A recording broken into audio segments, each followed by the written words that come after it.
राधे राधे समस्त को स्वागत जनाऊँची आउ एक नुआ क्लास रे। आजिर क्लास रे आमे हिस्ट्री रो टॉप 40 एमसीक्यू डिस्कशन करबा जोटा कि बिल्कुल आपण मानकर परीक्षा उपयोगी रहइबो। हमर परीक्षा को आ मात्र 18 दिन बाकी रहि गला तो आम हाथ बिल्कुल भी समय नाही। आपण माने जहाँ भी पढ़िछंती सब गुडी को आपण माने बारंबार रिवीजन करंतु जहाँ फल कि आपणकर एई थरक ही ओटीटी आपणकर क्लियर हेबो एवं आपण माने एटी रे अप्लाई करिवा पई एलिजिबल होई परिबे। तो आम हाथ में बिल्कुल भी समय नहीं। तो बारंबार आपण माने रिवीजन करंतु मु भी बध्य रिवीजन क्लास आपण मानक पई आनिबी बुझियला। तो चलंतु क्वेश्चन गुडी को डिस्कशन करिबा। भारत रे इंग्रेज शासन समय रे सहायक संधि बा सब्सिडारी अलायंस प्रथा किए प्रचलन करथिले? वारेन हेस्टिंग्स, विलियम बेंटिक, वेल्सेली ना लॉर्ड डेलहाउसी? तो हमर भारत रे जेतेबेले इंग्रेज शासन चलीथिला सेही समय रे हमर सब्सिडारी अलायंस हमर प्रचलन होइथिला।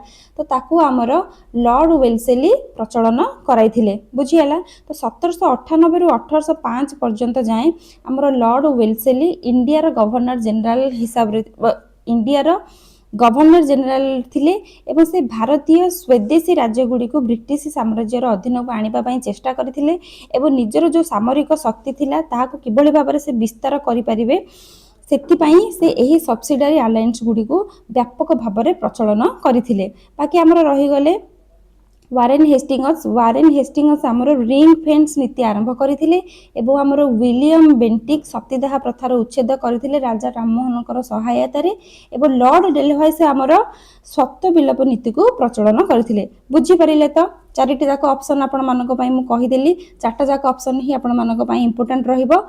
जो कथा जो मु एक्स्ट्रा कथा गुडी को आपणकर कहूची ताकू प्लीज टिके नोट करके रखिबे। एग्जाम को जिबा पूर्वरु टिके खाली आखि पके देबे बुझियला। इंग्रेज शासन समय रे निम्नलिखित केउ उपकार होइथिला?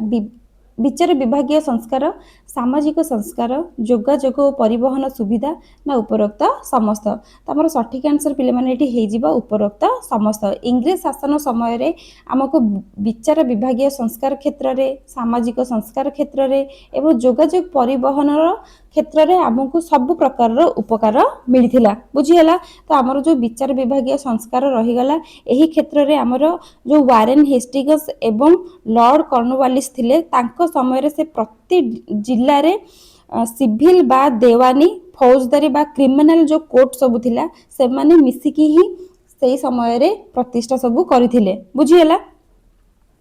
तापर हमर जो रही गला सामाजिक संस्कार एही क्षेत्र रे हमको केमिति हमको उपकार मिलथिला? जो ब्रिटिश शासन समय रे भारतीय समाज रे केतक माने बहुत गुडे हमर जो कुसंस्कार एवं अमानुषिक प्रथार अंत घटिथिला। जेमिति कि हमें 1829 रे लॉर्ड विलियम बेंटिक कोन करथिले ना राजा राममोहन राय को सहायता रे ही सतीदाह प्रथा को उच्छेद करथिले। तापर हमर जो लॉर्ड डेलहाउस रहिले सेही समय रे से 1856 रे हमर विधवा विवाह आईन को मध्य पास कराइथिले बुझी परिले। तापर हमर रहिला जोगाजोग परिवहन क्षेत्र रे हमको किबळी भाबरे उपकार मिलिथिला? सेही समय रे हमर जो डेलहाउसी पिले माने रहिले तांकरी समय रे से 1853 रे भारत रे प्रथम करिके हमर रेल सेवा आरंभ कराइथिले बुझी परिले। तो चलंतु नेक्स्ट क्वेश्चन देखिबा। पागलपंथी अर्धधार्मिक गोष्ठी काहा द्वारा प्रतिष्ठित होइथिला? करम साहा, टिप्पू, रखना नायक और धरणीधर? आमर जो पागलपंथी अर्धधामी रहिला पिले माने ताहा हमर करम साहा द्वारा प्रतिष्ठित होइथिला बुझियला। एटा हमर उत्तर बेंगल रे ही थिला। उत्तर बेंगल रे हमर पागलपंथी नामक एक सामाजिक धार्मिक गोष्ठी स्थापन करा जायथिला एवं एही गोष्ठी रे हमर सुफीवादी माने रहिले हिंदू धर्म एवं स्थानीय जेते सब जनजाति थिले सेमानकर विश्वास रे एक समन्वय थिला बुझियला।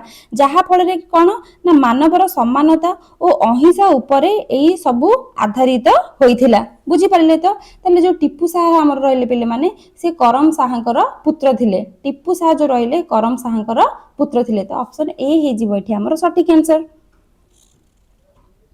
प्रथम बर्मा युद्ध केबे होइतिला? 1820 रु 1822, 1815 रु 1816, 1824 रु 1826, 1826 रु 1830। तो हमर जो 1824 रु 1826 रहिला एही मध्य रे हमर प्रथम बर्मा युद्ध प्रथम बर्मा युद्ध ही होइथिला जोटा कि हमर ब्रिटिश ईस्ट इंडिया कंपनी एवं ब्रह्मीज एम्पायर मध्य रे होइथिला बुझी परिले तो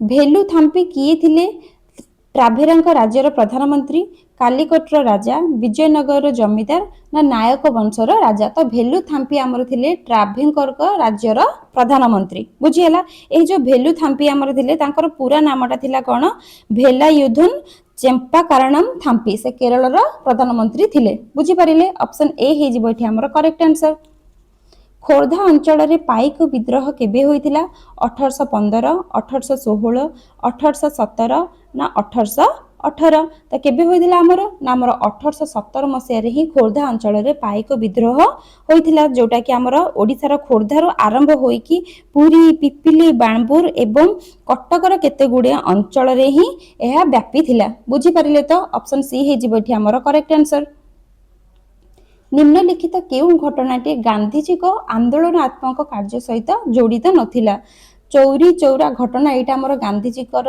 आंदोलन सहित हमर संपृक्त थिला भेंडी बजार दंगा जो थिला पिले माने सेटा गांधीजी कर आंदोलन सहित जड़ित नथिला तो ऑप्शन बी हे जिवो एठी हमर करेक्ट आंसर बाकी रहिला चंपारण सत्याग्रह एटा तांको सहित जड़ित थिला धर्षण घटना भी मध्य गांधीजी को आंदोलन को सहित जड़ित थिला ए जो भेंडी बजार दंगा रहिला सेटा हमर साधारणतः 1911 रे होइतिला बॉम्बे रो भेंडी बजार अंचल रे घटितिला जोथिरे कि हमर गांधीजी कर कोनोसी हाथ बा कोनोसी संपृक्त नथिला बुझी परिले बाकी हमर जो चौरी चौरा घटना रही गला एही चौरी चौरा घटना हमर 1922 मसिया रे होइतिला जोटा कि गोटे हिंसात्मक घटना थिला जोथिरे गांधीजी निजर असहयोग आंदोलन को स्थगित रखिथिले बुझिएला बाकी हमर जो चंपारण सत्याग्रह रहिला से चंपारण सत्याग्रह हमर 1917 मसिया रे होइतिला जोटा कि गांधीजी कर सर्वप्रथम सफल सत्याग्रह भी मध्य आमे कहि थाउ बाकी हमर जो धर्षण घटना रहिला से धर्षण घटनाटा हमर 1930 लवण सत्याग्रह बा स्वराज आंदोलन समय रे ही गांधीजी कर जो अहिंसा नीति थिला ताकू ही आधार करिकी गुजरात रो धर्षण लुण जो कारखाना थिला सेही कारखाना सम्मुख रे ही एक बड़ प्रतिवाद बा धारणा दिया जाइथिला बुझी परिले चलंतु नेक्स्ट क्वेश्चन देखिबा महात्मा गांधी को सत्य और अहिंसार अस्त्र कौन थिला आंदोलन सत्याग्रह अस्त्राघात ना अत्याचार एटा गोटे इजी क्वेश्चन रहबो कारण महात्मा गांधी कर सत्य और अहिंसार अस्त्र सत्याग्रह ही थिला जहार अर्थ होची कोन ना सत्य प्रति आग्रह बा सत्य उपरे दृढ़ रहिबा चंपारण आंदोलन रे केउ प्रदेश रे होइथिला बिहार ओडिशा पश्चिम बंग ना आसाम कोटा हे जिवो करेक्ट आंसर कारण हम बारंबार ए क्वेश्चन गुडी को डिस्कशन करछे पूर्व जदि आपण माने हिस्ट्री रो वीडियो आपण माने देखि नांती प्ले लिस्ट को जाय कि आपण माने सेही क्लास को विजिट निहाती भाबरे करंतु जानि परिबे आपण माने सेतरे डिटेल्स रे मु कहि देछि तो चंपारण आंदोलन आमर बिहार रे ही होइथिला बुझिएला चंपारण आंदोलन आमर बिहार रे होइथिला केबे आमर 1917 मसिया रे होइथिला नेक्स्ट क्वेश्चन देखिबा 1919 नवेम्बर रे होइथिबा भारत खिलाफत सम्मेलन रे किए सभापतित्व करिथिले मोहम्मद अली महात्मा गांधी मौलाना अबुल कलाम आजाद ना बाल गंगाधर तिलक तो ऑप्शन बी हे जिवो एठी हमर करेक्ट आंसर जे के ले महात्मा गांधी 1919 नवेम्बर रे जो भारत खिलाफत सम्मेलन होइथिला सेही सम्मेलन रे हमर महात्मा गांधी ही सभापतित्व करिथिले बुझिएला जोटा कि हमर 23 नवेम्बर 1919 रे दिल्ली ठारे प्रथम निखिल भारत खिलाफत और सम्मेलन रा आयोजन करा जाइथिला बुझी परिले तो 1919 भारत शासन आईन को भारतीय जातीय कांग्रेस कौन बोली आख्या देथिला असंतोषजनक प्रतारणजनक लज्जाजनक ना अपमानजनक तो असंतोषजनक बोली आख्या देथिला जो 1919 भारत रे शासन आईन होइतिला सेही समय रे भारतीय जातीय कांग्रेस माने एहाको असंतोषजनक बोली आख्या देथिले ऑप्शन ए हे जिवो एठी हमर करेक्ट आंसर असहयोग आंदोलन समय रे भागीरथी महापात्र कौन त्याग करथिले चाकरी वकिलाती ना शिक्षकता ना प्रशासनिक पदवी जेतेबेला हमर असहयोग आंदोलन होइथिला सेही समय रे भागीरथी महापात्र हमर वकिलाती वृत्ति को त्याग करि दैथिले बुझिएला वकिलाती वृत्ति को से त्याग करिकि असहयोग आंदोलन रे निजको संपृक्त करथिले ओडिशा प्रादेशिक कांग्रेस कमिटी केबे गठित होइथिला 1919 1920 1921 ना 1922 तो ऑप्शन सी हे जिवो एठी हमर करेक्ट आंसर 1921 मसिया रे हमर ओडिशा प्रादेशिक कांग्रेस कमिटी गठन होइथिला जोटा कि हमर मार्च मास रे ही होइथिला उत्कल प्रादेशिक कांग्रेस कमिटी हमन गठन करा जाइथिला एवं एहार प्रथम सभापति हमर थिले पंडित गोपबंधु दास एवं तार प्रथम संपादक थिले हमर भागीरथी महापात्र बुझीला। नेक्स्ट क्वेश्चन देखिबा निम्नलिखित मध्यरु किए नागालैंड रो रानी भाबे परिचित थिले गाइडन लियू लक्ष्मीबाई दुर्गावती सरोजिनी नायडू तो गाइडन लियू हे जिबे हमर नागालैंड रो रानी भाबे से हमर प्रचलित थिले जो गाइडन लियू रहिले तांको मात्र सेते बेले 13 वर्ष ही होइथिला से सेते बेले हमर संग्राम जो करा जाउथिला बा आंदोलन होउथिला से 13 वर्ष रो ही एही संग्राम रे निजे जोग देइथिले एवं तांको एही रानी रो आख्या हमर जवाहरलाल नेहरू ही देइथिले बुझियला जवाहरलाल नेहरू ही तांको रानी रो उपाधि देइथिले एवं से तांको भी मध्य हमर नागालैंड रो रानी लक्ष्मीबाई मोली मध्य कुहा जाउथिला बुझियला। बाकी हमर तो लक्ष्मीबाई रहिले आपण माने जानिथिबे झांसी रो रानी थिले से एवं हमर जो दुर्गावती रहिले दुर्गावती से हमर गंडुवान साम्राज्य रो रानी थिले एवं हमर जो सरोजिनी नायडू रहिले सरोजिनी नायडू हमर जने प्रसिद्ध कवियत्री एवं स्वाधीनता संग्रामी थिले जहा को भारत रो हमर कोन भारत रो कोकिला बोली कुआ जातिला बा नाइटिंगेल ऑफ इंडिया बोली कुआ जातिला काहा को ना सरोजिनी नायडू को एटा आपण मानक पय इंपोर्टेंट रहिबो कारण पचार देबो कि सरोजिनी नायडू जने कोन थिले बुझियला प्रसिद्ध कवयित्री सहित से हमर स्वाधीनता संग्रामी थिले जहां को आमे नाइटिंगेल ऑफ इंडिया बोली कहउथिले बुझी परिले तो। गांधीजी को लवण आईन भंग पाई केउं ठारू गांधीजी हमर पदयात्रा आरंभ करथिले दांडी अहमदाबाद मणिपुर ना साबरमती आश्रम तो हमर गांधीजी जेते बेले लवण आईन भंग करबा को यात्रा आरंभ करथिले से साबरमती आश्रम ठारो ही पदयात्रा आरंभ करथिले एवं तांकर पहुंची बाबा शेष स्थली तांकर थिला कोन ना हे जो दांडी जो जगाटा रहिला से एठू तांकर पदयात्रा आरंभ करथिले साबरमती आश्रम ठू आरंभ करथिले एवं दांडी पाखरे जांकी पहुंचथिले बुझियला। 1930 मार्च 12 तारिख रे गांधीजी तांकर 78 जन अनुगामी सह अहमदाबाद रे हमर जो अहमदाबाद रे अवस्थित जो साबरमती आश्रम रहिला सेही आश्रम रु से दांडी अभिमुखे पदयात्रा आरंभ करथिले एवं तांकर शेष स्थली थिला कोटा ना हमर दांडी थिला एवं एही यात्रा स्थल रे से पहुंचीथिले एवं 1930 मसिहा एप्रिल 5 रे से गांधीजी दांडी समुद्र कूल रे पहुंचीथिले एवं एप्रिल 6 तारिख सकाळे से समुद्र पानी रु लूण मारी प्रथमे लवण आईन को भंग करथिले बुझी परिले तो। 1840 मसिया रे पश्चिम पंजाब रे कुका गोष्ठी हमर किए प्रतिष्ठा करथिले भगत जवाहर मल गुरु राम सिंह गुरु नानक देव ना गुरुदेव किए करथिले हमर ना जो भगत जवाहर मल रहिले 1840 मसिया रे से पश्चिम पंजाब रो कुका गोष्ठी को प्रतिष्ठा करथिले बुझी परिले। भास्को डा गामा केबे भारत को जलपथ आविष्कार करथिले 1948 मे 17 1398 जून 5 1298 मे 17 ना 1198 मे 17 तो ऑप्शन जेहेतु हमर एठी मे 17 देइची 1948 तो एटा को हमें करेक्ट आंसर करबा किंतु आपण माने टिके ध्यान रे रखिबे काहे कि ना हमर जो भास्को डा गामा भारत को जलपथ आविष्कार करथिले सेटा हमर 1948 मे 17 रु मे 17 किंबा मे 20 ए दुईटा जाक डेट जदी आपण मानको 17 देइची ताले आपण 17 टा को सटीक आंसर करिवे नाही जदी आपण मानकर मे 20 देइची ताले मे 20 को करेक्ट आंसर करिवे बुझियला किंतु हमर मसिया सेम रहिबो 1498 बुझी पाले तो 1498 रे एवं मे 17 किंबा 20 रे भास्को डा गामा हमर भारत को जलपथ आविष्कार करथिले बुझी परिले।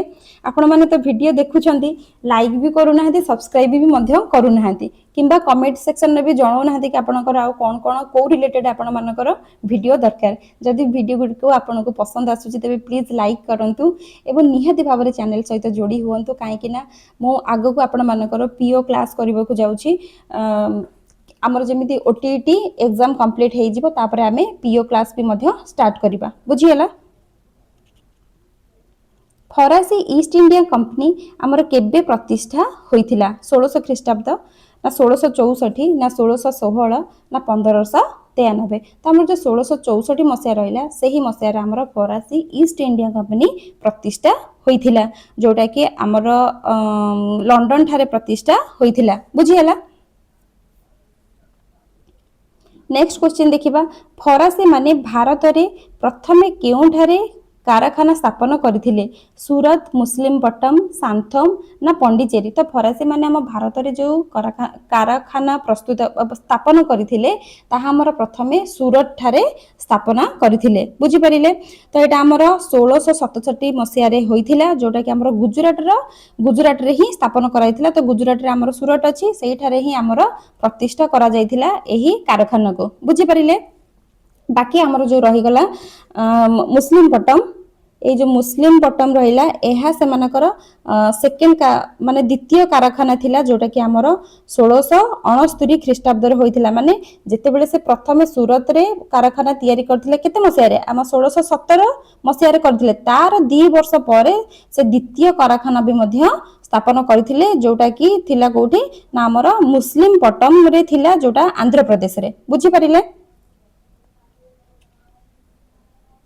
बक्सर युद्ध केबे होइथिला 1762 1764 1766 ना 1760 केबे होइथिला हमर बक्सर युद्ध ना हमर 1764 रे बक्सर युद्ध होइथिला बुझियला जोटा कि हमर अक्टोबर 22 किंबा अक्टोबर 23 रे हमर ब्रिटिश ईस्ट इंडिया कंपनी एवं मिलित 3 जण भारतीय सेना मध्य रे ही एही युद्ध हमर होइथिला बक्सर युद्ध। बक्सर युद्ध आपणक पई इंपोर्टेंट रहइबो पाइक विद्रोह आपण मानक पई इंपोर्टेंट रहइबो बुझियला। तो एगुडी को देखि देबे काहा काहा मध्य रे होइथिला एवं केते मसिया रे होइथिला। 1820 मसिया रे मयूरभंज रे केउ आदिवासी संप्रदाय विद्रोह करिथिले कोल्हो कंध भुइया ना सांतळ। हमर 1820 मसिया रे मयूरभंज रे जो विद्रोह होइथिला सेही विद्रोह रे हमर कोल्हो संप्रदायर जो आदिवासी माने रहिले से माने ही विद्रोह करिथिले बुझी परिले। 1820 रु हमर 1820 देछि तो 1820 रु 1821 मसिया रे ही ए जो मयूरभंज रो बामन घाटी अंचल रहिला सेही बामन घाटी अंचल रे एवं जो सिंह भूमि रहिला तांको सीमांत रे ही एही जो विद्रोह करा जायतिला एवं एही विद्रोह रे हमर मुख्य सूत्रधार थिले किए ना हमर कोल्हो थिले कोल्हो किंबा जो हो संप्रदाय तांकर जो संप्रदाय थिला हो संप्रदाय रो आदिवासी माने ही एथिरे संपृक्त थिले बुझी परिले। नेक्स्ट देखिबा उत्तर भारत रे काहा को कुका कुहा जाउथिला नामधारी गोष्ठी गुरुवाणी पाठक दल राजनीतिक गोष्ठी ना राज कर्मचारी। तो उत्तर भारत रे हमर नामधारी गोष्ठी को ही कुका बोली कुहा जाउथिला। ऑप्शन ए हि जिवो एठी हमर करेक्ट आंसर। मुस्लिम लीग गठन सहित किए संपृक्त नथिले आगा खान मोहम्मद अली जिना नवाब सलीमुल्ला ना नवाब मोहिसिन उल मुलक। तो कोटा हे जिवो एठी हमर सठिक आंसर ना ऑप्शन बी हे जिवो हमर सठिक आंसर जे कि थिले मोहम्मद अली जिना। तो मोहम्मद अली जिना हमर मुस्लिम लीग रो गठन सहित संपृक्त नथिले बुझियला। बाकी हमर आगा खान रहि गले एवं हमर नवाब सलीमुल्ला रहि गले नवाब मोहिसिन उल मुलक रहि गले से हमर मुस्लिम गठन सहित संपृक्त थिले किंतु हमर मोहम्मद अली जिना जे रहिले सी संपृक्त नथिले हमर मुस्लिम लीग गठन सहित। तो ऑप्शन बी हे जिवो एठी हमर करेक्ट आंसर। दक्षिण आफ्रिका रे मकदमा लड़िबा पई गांधीजी केउठा को जाइथिले केपटाउन ट्रांसभाल ना नाटल ना जोहेन्सबर्ग। तो दक्षिण आफ्रिका बा साउथ आफ्रिका रे हमर मकदमा लड़िबा पई गांधीजी हमर नाटल जाइथिले बुझियला। तो ऑप्शन सी हे जिवो एठी हमर करेक्ट आंसर। गांधीजी केउ उपाधि त्याग करिथिले नाइट सार ना काइजर ई हिंद ना कैप्टेन। तो काइजर ई हिंद जो उपाधि थिला सेही उपाधि को हमर गांधीजी त्याग करिथिले बुझियला। काहे कि ना जेते बेले 1919 मसिया रे हमर जालियानवाला बाग रे हत्याकांड होइथिला एवं खिलाफत आंदोलन आरंभ होइथिला सेही खिलाफत आंदोलन आरंभ करी कि ही एही जो उपाधि को ब्रिटिश सरकार को से फेराई देथिले बुझियला। माने 1919 मसिया हमर जो जालियानवाला बाग रे जो हत्याकांड होइथिला ताकू ही आधार करी कि हमर खिलाफत आंदोलन आरंभ करथिले कि ना हमर गांधीजी ताकू ही जो आरंभ करथिले सेथि पई तांको जो काइजर ई हिंद उपाधि मिलिथिला से ब्रिटिश सरकार को फेराई देथिले बा त्याग करि देथिले बुझी परिले। गोपबंधु दास द्वारा प्रतिष्ठित जातीय विद्यालय नाम कौन थिला? सत्यवादी वन विद्यालय, अड़ंगा उच्च विद्यालय, साक्षी गोपाल उच्च विद्यालय ना मधुबन जातीय विद्यालय। तो ऑप्शन ए ही जीवठी हमर करेक्ट आंसर जोटा कि होची सत्यवादी वन विद्यालय जोटा हमर पुरी जिल्लार साक्षी गोपाल निकटरे बकुल वन मध्य अच्छी जोटा कि हमर 1909 अगस्त 12 रे ही गोपबंधु दास हमर स्थापन करथिले। बुझी परिले एटा पचार दबा आपण मानकू कि सत्यवादी वन विद्यालय केते मसिया रे हमर स्थापन करा जायतिला बा प्रतिष्ठा करा जायतिला। तो 1909 मसीहा अगस्त 12 तारिख एटा मने रखिबे मसीहाटा एवं किए प्रतिष्ठा करथिले ना हमर गोपबंधु दास प्रतिष्ठा करथिले एवं पुरी जिल्ला रे ही एटा अवस्थित थिला। बुझी परिले रमा देवी और अन्य नारी माने तांको अलंकार केउठी दान करथिले? तिलक स्वराज पांठी, अड़ंगा आश्रम, स्वराज मंदिर, स्वेच्छासेवी अनुष्ठान। तो तिलक जो स्वराज पांठी थिला सेही स्वराज पांठी रे हमर रमा देवी और जो अन्यान्य नारी माने थिले तांकर अलंकार मान सबु एही ठारे दान करि देथिले। बुझी होला काहे कि ना हमर जेतेबेले 1920 मसिहा रे बाल गंगाधर तिलकंकर जेतेबेले मृत्यु होइथिला सेतेबेले हमर जो भारतीय स्वाधीनता संग्राम चलीथिला एवं असहयोग आंदोलन जो असहयोग आंदोलन करा जायथिला सेति पई हमर अर्थ संग्रह करबा को पड़िथिला जहा फल रे कि महात्मा गांधी एही पांठी को गठन करथिले जोथरे कि हमर रमा देवी को सहित अन्य नारी माने तांकर अलंकार मान एही पांठी रे ही रखिथिले बा दान करि दिथिले। बुझी परिले नेक्स्ट क्वेश्चन देखिबा निम्नलिखित मध्यरु केउंटी आईन अमान्य आंदोलनर अंतर्भुक्त नुहे? चरखारे सूता काटिबा, समुद्ररु लुण मारिबा एवं कुटीर शिल्प विकास ना मद और अफिम बिक्री बंद करिबा। तो कोउटा तांकर अंतर्भुक्त नथिला ना कुटीर शिल्पर विकास करिबा सेटा गोटी आईन अमान्य आंदोलन रे अंतर्भुक्त नथिला। बुझीला आ बाकी हमर जो रही गला चरखारे सूता काटिबा, समुद्ररु लुण मारिबा एवं मद और अफिम बंद करिबा एही सबु गुडी का हमर आईन अमान्य आंदोलन रे अंतर्भुक्त थिला। तो ऑप्शन सी हे जिवो एठी आपण मानकर करेक्ट आंसर। काहाको सीमांत गांधी कुहा जाए? लाल बहादुर शास्त्री, इंदिरा गांधी, महात्मा गांधी ना खान अब्दुल गफ्फार खान। तो हमर सीमांत गांधी खान अब्दुल गफ्फार खान को ही कुहा जाय थाए। से निजर अहिंसा आंदोलन पई सीमांत गांधी बा फ्रंटियर गांधी भाबे जणाशुना थिले। बुझियला पापड़ाहांडी आंदोलन रे उत्तेजित जनता कौन करथिले? इंग्रेज गोदाम जाली देथिले ना थाना घर घेराव करथिले ना तहसील और थाना ध्वंस कर देथिले ना इंग्रेज कर्मचारी को हत्या करथिले? पापड़ाहांडी जो आंदोलन होइतिला सेथिरे हमर जनता माने उत्तेजित होई कि थाना को घेराव करथिले। एही जो हमर आंदोलन होइतिला तामर 1942 अगस्त 24 तारिख रे ही होइतिला। भारत छाड़ आंदोलन समय रे हमर जो नवरंगपुर रे पापड़ाहांडी रहिला सेही ठारे प्राय 4 रु 5 हजार लोकंकर एक विराट जनसमूह एकत्रित होइतिला एबे पापड़ाहांडी जो हमर थाना रहिला सेही थाना आडको एही 4-5 हजार लोक अग्रसर होइतिले एवं पुलिस सेमानक ऊपर को आखि बुझा गुली चालना करथिला। सेथिरे हमर मध्य 19 जन देशप्रेमी शहीद भी मध्य होइतिले। बुझी परिले तो 30 तक क्वेश्चन आम डिस्कसन कले भल भाव में सबू क्वेश्चन गुड़िक आपण माने रिविजन करंतु। तो देखा आउ एक नुआ क्लास रे सेति पर्यंत जाई रहुची। देखा राधे राधे।